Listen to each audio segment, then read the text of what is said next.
presented by Public Music Maithili.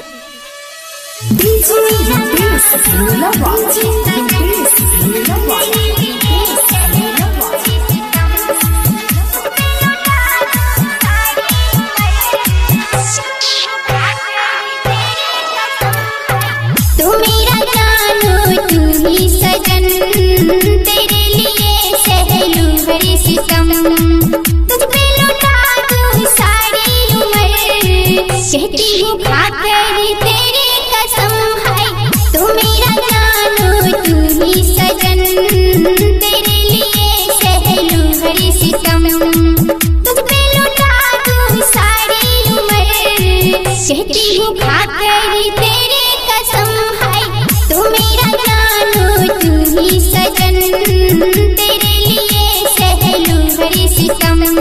Recording by public music मटियार कला सीतामढ़ी, मटियार कला सीतामढ़ी। दिल धड़कता तेरे नाम का कैसे समझाऊं, प्यार किया है तुझसे ही कैसे तुझे बताऊं। छन छन मेरी पायल छनके खन खन मेरी कंगना, मान भी जाओ बात मेरी तुझे रिझाऊं सजना।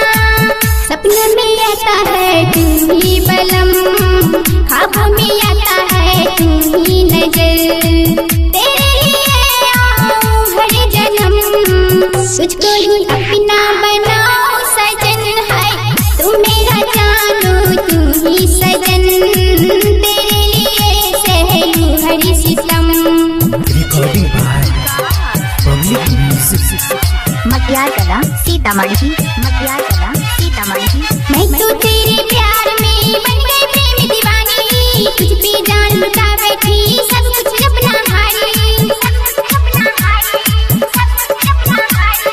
सोची ना समझी मैंने कर बैठी नादानी, तेरी संग में प्रीत लगा ली बन गई तेरी दीवानी। बाहों में तुझको भरी हूँ सजन, चाहे ये दुनिया रोके कदम, माने नहीं मेरा ये मन, तेरे ही संग रहना है बलम है। तू मेरा जानो तू ही सजन, तेरे लिए सहलूं हर सितम। Recording studio public music Dudhpura बाजार।